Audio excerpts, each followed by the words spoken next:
Foi no início do século XIX que chegou à região o Major Félix da Mota Paz, considerado o fundador de Conceição dos Ouros. Ele e sua família constituíram fazendas onde se produziram principalmente o tabaco e o café. Eles seguiam os padrões da elite do século XIX, período do Império no Brasil, quando existiu a política de fundar vilas a partir da doação de faixas de terra para a Igreja Católica. Nessas vilas nascentes, esses grandes proprietários e seus descendentes construíam uma capela e um terreiro, em torno do qual edificavam seus casarões. São os chamados casarões coloniais de porão alto, imponentes em sua aparência, com base de pedras, porões, paredes largas de taipa com janelões de vidro para fora e telheiro com beiral. Nesse contexto surgiu o Casarão da Dona Irene, construído em 1870 por Lúcio da Mota Paz. E, na verdade, Ouros, o início aqui, foi mais ou menos como se fosse uma fazenda mesmo, né? Fizeram um casarão, né? Fez uma igrejinha, né? Desde o começo já fez, mas a casa mesmo da Dona Irene, a casa da Dona Cota, né? E outros vários casarões, né? Era casarão de fazenda e famílias muito grandes, né? Então era muito grande mesmo. A Vila de Ouros se formou a partir da construção de uma capela e uma praça, em volta da qual foram edificados vários casarões de taipa e porão alto, segundo os padrões da época.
Nos anos de 1970, eu fiz a faculdade de arquitetura. E naquela época eu li um livro que tinha várias plantas de casarões. E eu descobri que um casarão que pertenceu ao Barão de Vassouras, lá no Rio de Janeiro, que tinha planta assim, exatamente igual essa planta do casarão da Dona Irene e do Zé Tito. Na verdade, o espaço é um reflexo da vida social da época. Eu lembro muito dela atravessando a praça lá para meio arcadinha já, né? E para ir para a igreja. A igreja, ela era bem religiosa. Ela lia muito a Bíblia, ela sempre estava com a Bíblia aberta ali. Sempre, ela tinha aqueles livros de oração dela, tinha um colosso. Tinha vários livros de oração que ficavam tudo na beira da cama dela. Ela era muito devota de São Domingos Sábio e de São Geraldo. Ela falava muito no São Geraldo e São Domingos Sábio. Fiquei conhecendo através dela esses santos. Ia na igreja com a Bíblia dela, a Bíblia dela era dessa altura, de tanta coisa que tinha dentro da Bíblia. Aí eu falei assim, prima, para que tanta coisa dentro da Bíblia? Cada papelzinho é um pedacinho de alguém que está aqui. No século XIX, quando o casarão foi construído, a entrada de acesso principal ao imóvel se dava pela frente, no meio de sua fachada principal. Nesse documentário, nós trabalhamos a história do casarão em dois períodos. Período do século XIX, da sua construção. Nessa época, a entrada principal do casarão era pela frente, pela fachada da frente, pela rua. E depois estudamos as mudanças ocorridas no decorrer do século XX, até a demolição do casarão.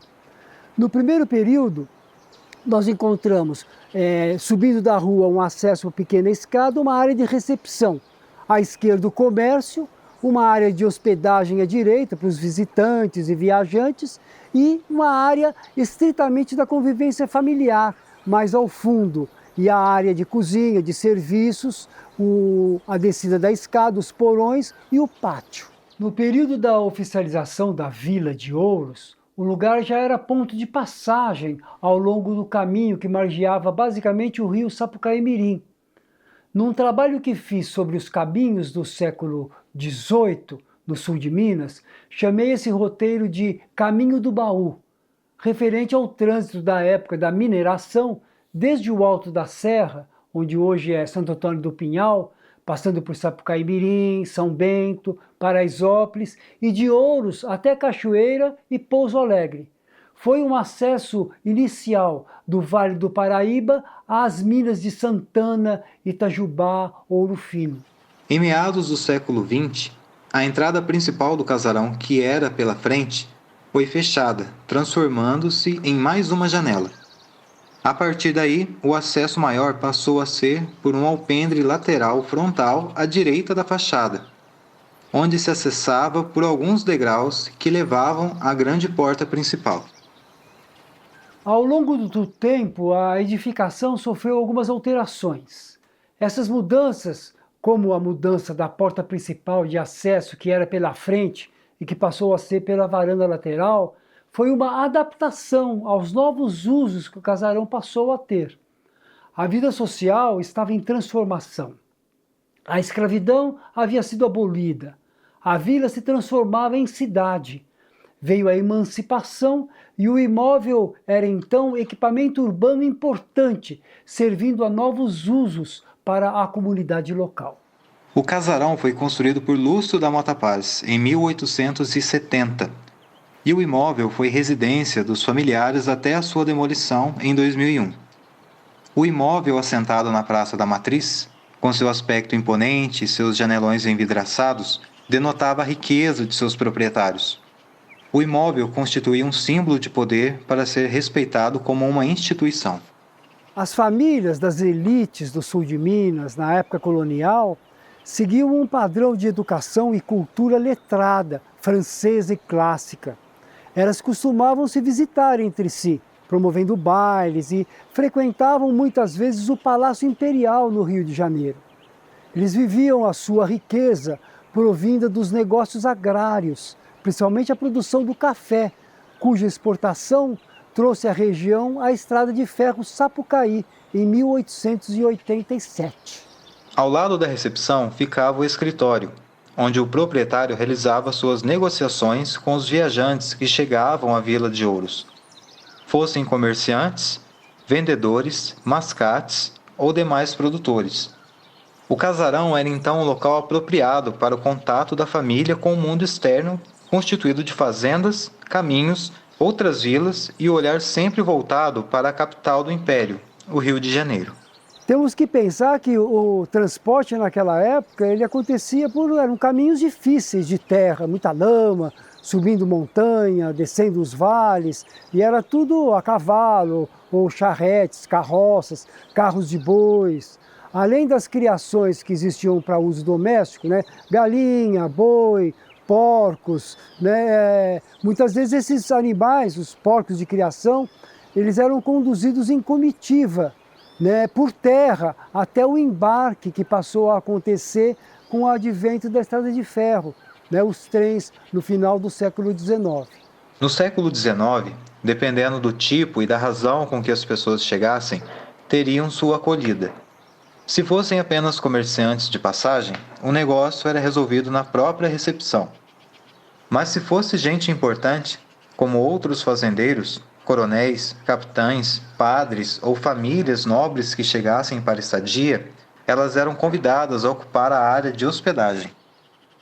Nos últimos tempos do casarão, lá pelos anos de 1970, lembro que a antiga sala de hospedagem dos móveis de palhinha era utilizada para secar café, colhido no próprio terreiro do casarão. A gente tocava a campainha do alpendre lateral e depois entrava na sala, passando por uma trilha estreita no piso de tábuas largas, que ficava coberto com grãos de café secando. Acho que as grandes janelas com as vidraças levantadas e as folhas de tábuas abertas para dentro permitiam uma boa ventilação para esse fim de secar o café. A área de hospedagem era constituída por uma sala mobiliada, conhecida como móveis de palhinha, com quarto e alcova ao lado. Nessa área de hospedagem, mobiliada ao estilo francês, os nobres convidados poderiam ter ou não contato com a família, segundo a disposição das portas de acesso que eram controladas pelos proprietários. Se a estadia fosse apenas por uma noite para um visitante importante, mas desconhecido, é possível que esses hóspedes nem tivessem liberado a porta de acesso ao contato com os moradores do casarão.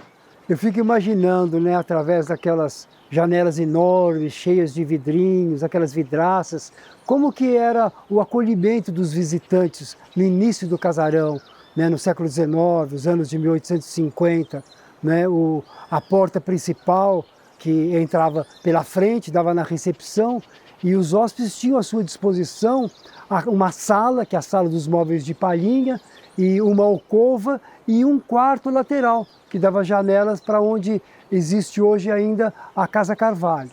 O casarão possuía 3 alcovas, que são ambientes pequenos só com a porta e sem janelas. 2 delas próximas uma à outra, dando uma porta para a sala de almoço na área familiar e a outra com a porta para o corredor de acesso à área familiar. A terceira alcova possuía 2 portas, uma para o mesmo corredor e outra para a área de hospedagem. O uso social dos ambientes poderia ser alterado segundo as necessidades do momento. Por exemplo, se os hóspedes fossem fazer suas refeições com a família, podiam acessar a sala de almoço, geralmente restrita somente ao uso familiar, sem passar pela recepção, onde poderia ser usada pelo proprietário para um negócio comercial. As alcovas desses antigos casarões coloniais guardam sempre um ar de mistério. Talvez pelo fato de não possuírem janelas, pela altura enorme do pé direito e por terem o acesso sempre proibido. No caso da Dona Irene, frequentei o casarão por muitos anos, nós éramos primos, como nos tratávamos. E mesmo assim, apenas só uma vez eu pude lançar o olhar para dentro de uma alcova que a prima mantinha trancada a 7 chaves. O que ela guardava ali? Louça de origem francesa, uma bacia de banho feita de ouro, ossos de algum escravizado? Seria a alcova a habitação de algum fantasma do passado que se negava a deixar o local mesmo depois de morto? Pensamentos desse tipo eram mantidos em segredo pelas pessoas que desconheciam esses espaços escuros. E ela tinha um quarto reservado, ela tinha muita estimação pelo quarto, riqueza pelo quarto. Ela adorava o quarto, não o quarto, o que tinha dentro do quarto, porque ninguém tinha acesso ao que tinha lá dentro, porque eram coisas super valiosas. Tinha um quarto lá que ficava só fechado, ele era do lado direito. E a gente entrando assim, ficava do lado direito. Aquele quarto ficava fechado. O primeiro? Eles falavam, hoje mesmo a moça está comentando comigo, que eles falavam que tinha, a Ciomara fala que ela imaginava que tinha ouro, pedras preciosas e tanta coisa lá, né? E tinha gente que achava que tinha o corpo do Tuniquinho que estava lá dentro, que ficava lá dentro. Então aí, um dia estava aberto, e eu passei, Dona Irene não viu, não deu tempo de fechar a porta. Eu olhei e eu vi lá dentro, tipo um altar, e tinha uma foto de uma pessoa morta, que eu acho que era a Dona Lucinha, da mãe dela. É o que tinha lá dentro. Essa foto também lembro, que a vestinha branca. Chamou a atenção, você viu? Você Eu vi também essa foto, né? Vi. Essa aqui é a caminha do José Tito. Essa caminha está na minha família há mais de 60 anos. Ela foi doada pelo Zé Tito, Dona Irene, para a minha mãe, É a mesma caminha que aparece nessa foto. Eles tinham o costume no século XIX de fotografar os defuntos. E aqui você tem provavelmente a Teresa da Mota Paz. Ela foi casada com o meu bisavô, com o vovô Maneco. Eles passaram a residir em Pinhal, na fazenda Santa Bárbara, doada pelo barão da Mota Paz. Diz o mito que na grande sala de almoço do casarão teria sido rezada a primeira missa em Conceição dos Ouros. Talvez tenha ficado na memória de Irene a presença do padre Quadros Aranha, que residiu no casarão como hóspede por um certo tempo. Da sala de almoço se tinha uma vista para o pátio com suas árvores frutíferas, pés de café, o rio Sapucaimirim e depois as montanhas atrás das quais se localizavam os antigos casarões das fazendas da Chapada e do Carmo, pertencentes à família. A própria igreja de Ouros foi construída com sua frente voltada para as sedes dessas fazendas, que eram a fonte da riqueza familiar. Num canto da sala de almoço, próximo à cozinha, tinha um filtro de barro, daqueles tipo São João, que muito velho, pelo uso, ele apresentou vazamento. Estava furado. Frequentávamos eu e os meus irmãos, todos adolescentes na época, o casarão da prima Irene. Em certa ocasião, ela nos pediu que lhe dessemos os nossos chicletes ping-pong já mascados. Ela usou os chicletes para tapar o furo do filtro. No dia seguinte, quando fomos beber água, ela estava com gosto de tutti-frutti. A prima Irene morreu de rir e acabou buscando outra solução para o vazamento do filtro. A cozinha muito grande possuía no meio um fogão de lenha com chaminé que subia ao telhado. Uma coluna de madeira para o apoio do telhado, uma mesa, pilão de madeira para descascar o café, o arroz, socar o amendoim e fazer paçoca. Havia uma despensa para guardar panelas e mantimentos, que era trancada à chave e tinha acesso para a cozinha através de uma pequena porta. Havia uma porta maior em frente à escada que descia para o pátio. O fogão de lenha dela cabia 200 panelas, e aqueles caldeirões de ferro, ela põe um em cima do outro, sabe? Sempre à vista dela. E fazia comida maravilhosas. Ela usava sempre saias longas, com uma calça por baixo, uma blusa e um avental. Para fazer a comida, o avental e um chapeuzinho.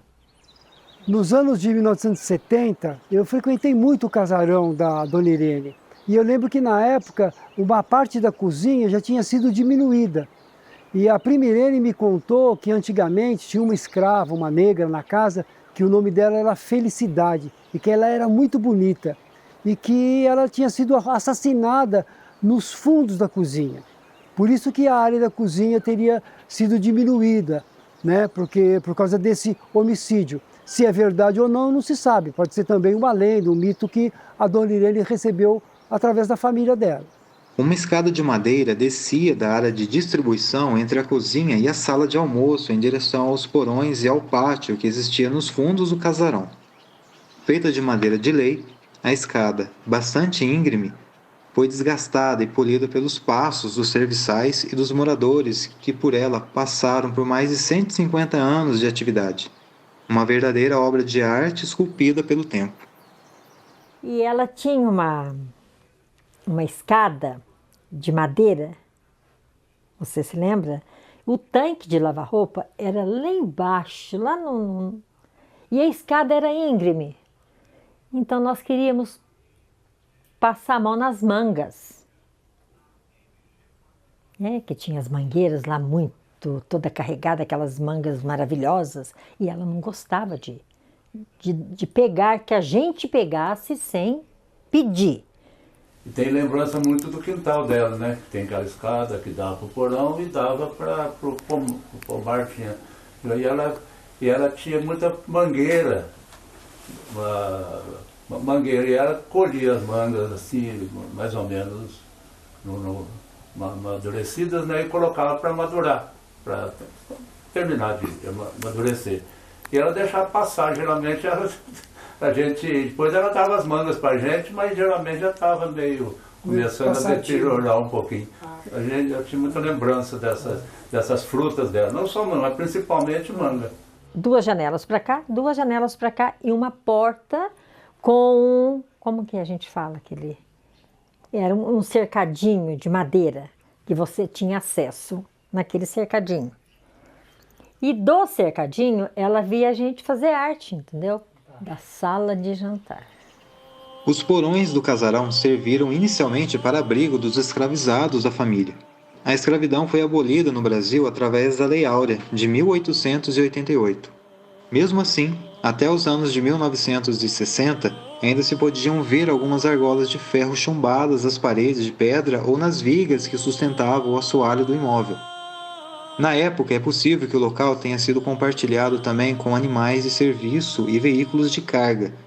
Depois, a partir de meados do século XX, os porões serviram como área de despejo e depósito de objetos diversos como carriolas, pilões e gamelas. Os porões eram enormes, tinha muita madeira, aqueles baús de antigamente, né? O que tinha dentro a gente não sabia, porque a gente não tinha acesso. Porque a gente apanhava café para ela, outras vezes a gente ia lá pegar manga, que ela falava pra gente que podia pegar manga. Que tava no chão. Ou flor, só do chão que podia pegar. Da árvore não, tinha que pegar o que estava no chão.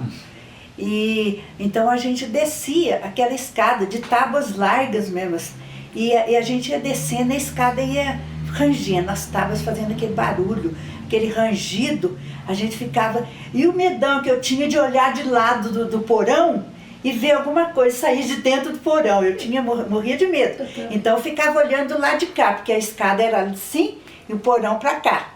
Então a gente descia, aí já começava a sentir aquele cheiro de pó de broca, porque a Dona Irene tinha muitos gatos na casa dela. Tinha mocinha, quieto-quieto, boca pintada, tinha, esqueci o outro agora, tico-tico. Então, eles ficavam também no porão, né? Então ela punha pó de broca. E me lembro que eu acho que ela punha até na roupa dela também, né? Para acabar com os... Ficava no porão e outras partes da casa também, com os gatos. Mas a escada era bem impressionante, porque ela parecia até casa de mal assombrada mesmo, por causa do barulho. E a gente tinha que passar pelo porão, a gente dava aquela corrida para já estar logo lá perto do café, para a gente já começar a apanhar café, para não ter que olhar para dentro do porão. Eu tinha medo. Sempre que pensamos em porões das antigas casas de fazendas e das vilas coloniais, remetemos à imagem da escravidão. É comum vincularmos a escravidão no Brasil com o livro Casagrande e Senzala, de Gilberto Freire, dentro do sistema econômico colonial de plantation. Porém, uma pesquisa em antigos documentos históricos da região, feita por uma moradora da cidade, graduada em História, revelou que a mesma quantidade de escravizados pertencentes à família Mota Paz existia também nos pequenos proprietários. Se juntavam, por exemplo, 2 ou 3 pequenos sitiantes e compravam um escravo, que passava a servir dias alternados na propriedade de um e outro senhor. Era o sistema da época, que legalizava as atrocidades e castigos corporais infringidos pela subjugação escravagista das populações trazidas da África. Com o decorrer do tempo, com a libertação, os porões mantiveram sua aura de mistério e sofrimento, passando a servir mais como depósito. Foi nos porões do casarão da Dona Irene, nos anos 70, que eu achei uma caixa de madeira com as placas municipais de veículos, como charretes, carroças, carros de bois. É que o José Tito trabalhou durante anos na prefeitura de Ouros e deve ter guardado ali esse material. Lembro também de uma carriola, toda de madeira, muito comum nas entregas e pequenos serviços, muitas vezes feitos por crianças. Essas placas, charrete, carro de boi, carroça, elas eram utilizadas, foram encontradas nos porões do casarão.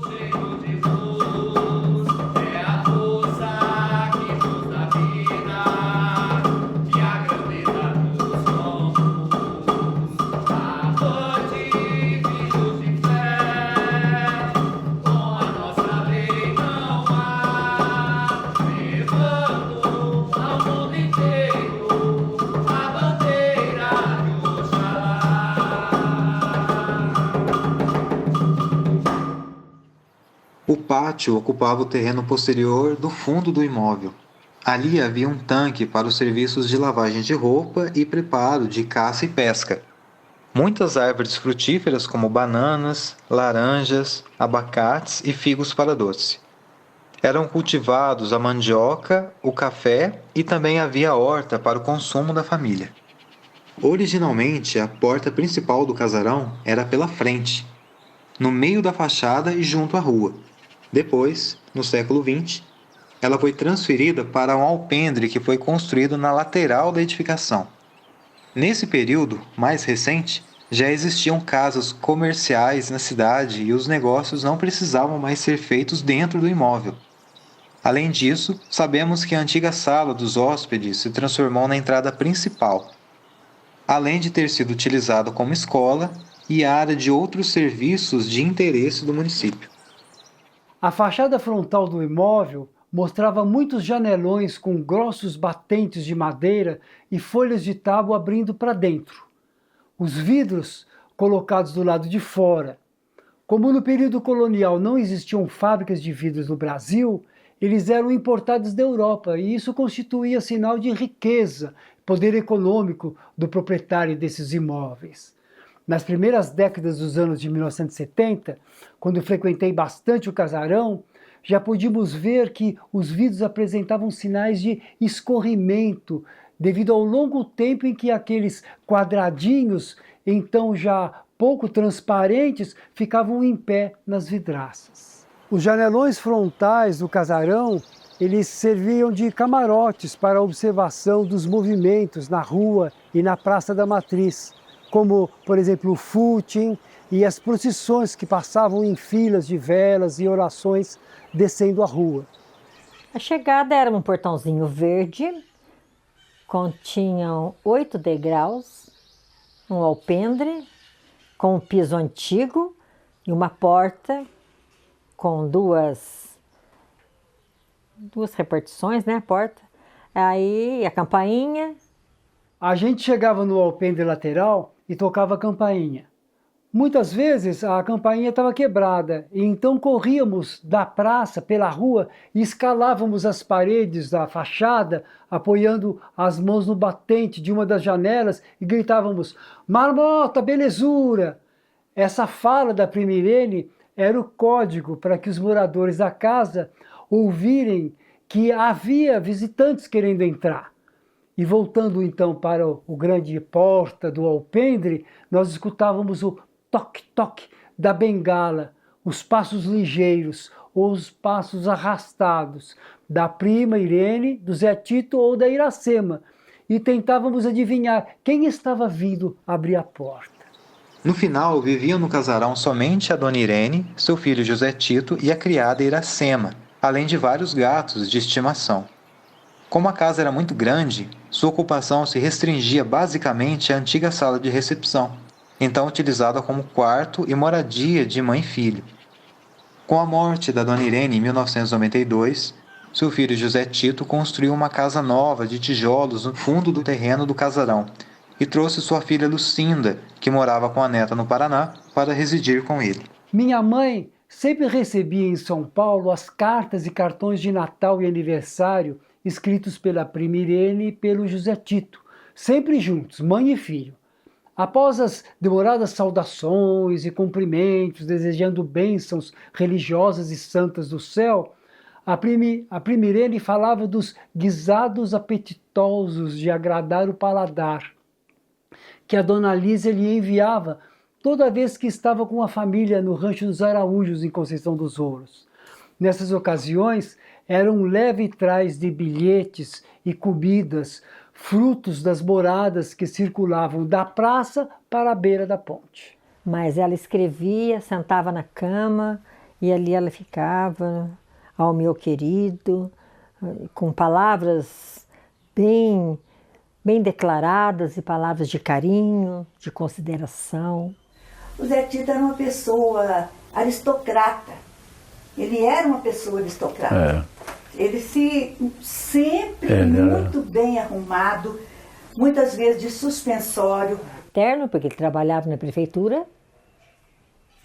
Era meio-dia, ele chegava para almoçar, estava lá prontinho o almoço dele, ele sentava, ela tirava o paletó, encostava na cadeira para ele, colocava atrás dele na cadeira, ele almoçava. Mamãe, já acabei de almoçar. Aí ela levava as coisas de volta para a cozinha e ele ia para o quarto repousar um pouco. A família sempre foi muito habituada a escutar músicas. O José, que foi durante anos funcionário da Prefeitura de Ouros e o responsável pelo cinema da cidade, tinha vasta coleção de discos que eram utilizados nos intervalos entre as trocas de rolos das películas cinematográficas. No dia 7 de maio de 2001, com José Tito já em idade avançada, com seus 86 anos de idade, o casarão foi vendido para um senhor que fora candidato a prefeito e que havia perdido as eleições municipais recentemente.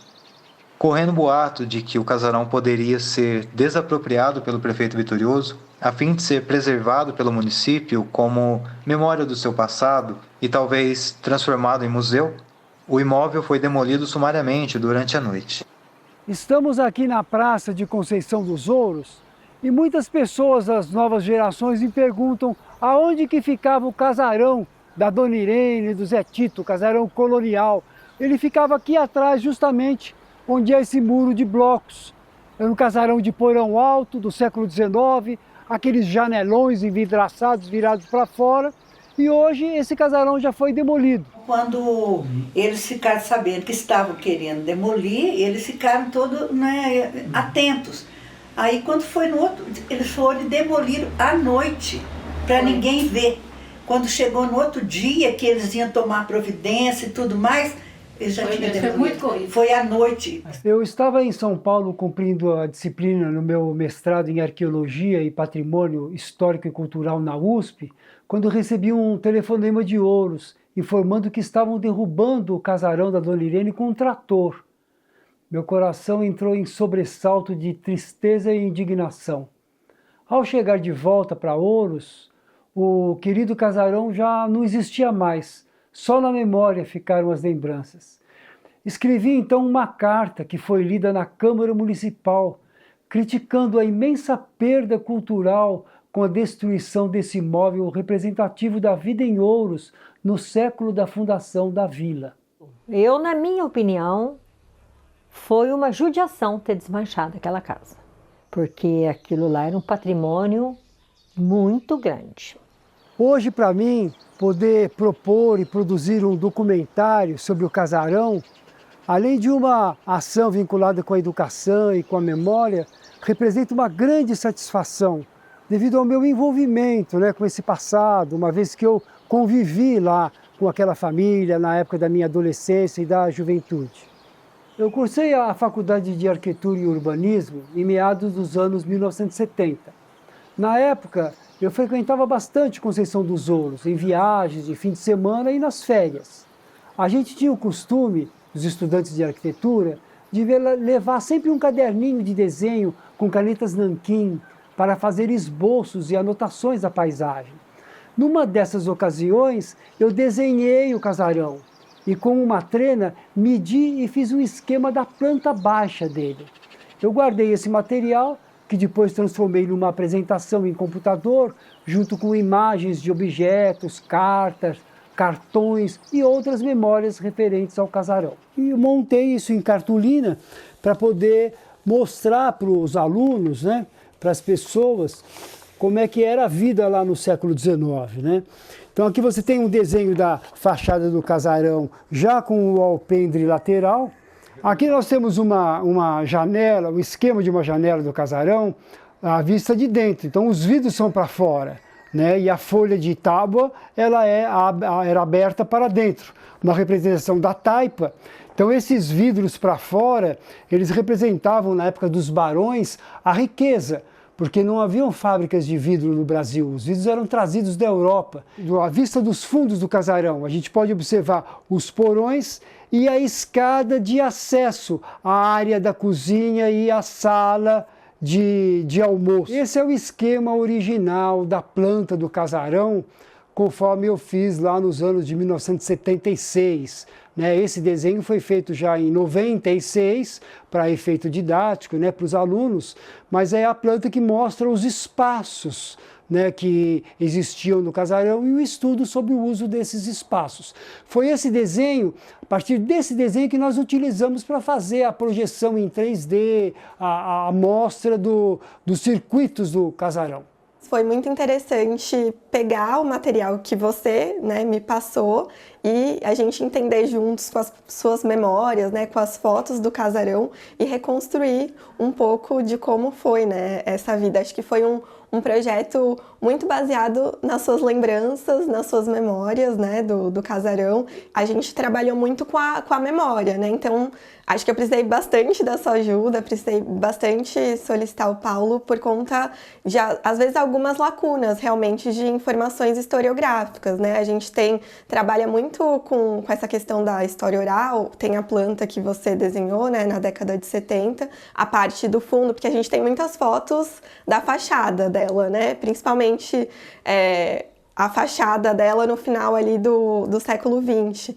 Mas a parte de trás, por exemplo, a gente tem uma falta de fotos, Então acho que no começo eu tive um pouco essa dificuldade de entender, mas aí com as suas falas, com as memórias, com os textos e tudo que a gente foi abarcando ao longo desse tempo foi se tornando mais fácil. O conhecimento do casarão dos Tito Vieira, que existiu na Praça de Conceição dos Ouros, é muito importante para se saber como era a vida das pessoas na época da fundação da vila.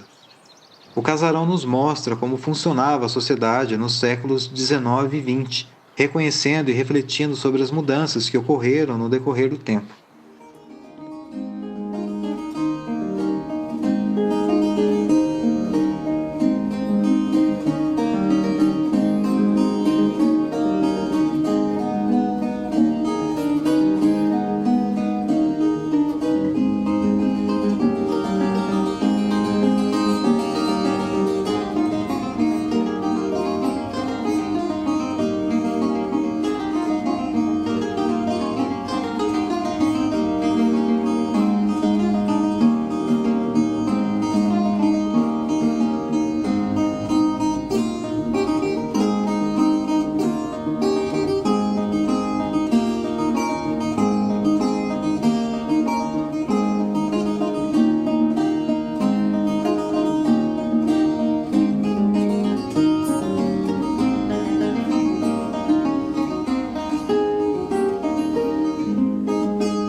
Entendo que essa construção em 3D e esse passeio virtual pelos espaços do casarão, eles vão poder reavivar a memória daqueles de Conceição dos Ouros que participaram da história do casarão, que de alguma forma conviveram naqueles espaços ou passaram por ali, como eu comentei, até da própria Geórgia, e para população, para os residentes de Ouros que são mais novos e que não tiveram a oportunidade de conhecer o casarão, que agora o espaço existe ainda, mas o casarão foi propriamente demolido, que eles possam entender como era a vivência naquele espaço, qual a importância e qual o significado desse casarão para a história da cidade. Refletir sobre o passado é fundamental para se pensar no que se quer para o futuro.